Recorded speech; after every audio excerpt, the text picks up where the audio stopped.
How to use Instacart safely, taking care of your payment methods or reviewing receipts or avoiding any kind of issues in the future. So if I open Instacart and maybe I want to order something from a certain store, the first thing you always check basically is the rating of that particular product. So you will see the rating of a certain product that you're trying to order.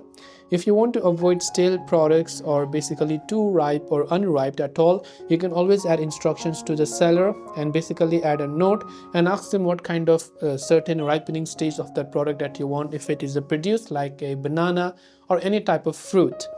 Now you can also always choose a replacement in case that particular grocery or the order is not available in advance in order to avoid any issues, right?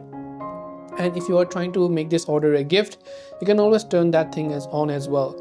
To check your payment methods, you can just add them within your profile page, and from here you can go to the payments tab by going to the settings tab from here and making sure to add your payment method. In that case, you can also choose your country and you can add your EBT or snap card. If you have a gift card, you can also always use them. If a certain product is not basically living up to your expectations, you can request a refund if the product is not what you intended to buy. So you can go to your profile icon there, you can go to orders tab to see a list of your orders and get help with a certain order as well.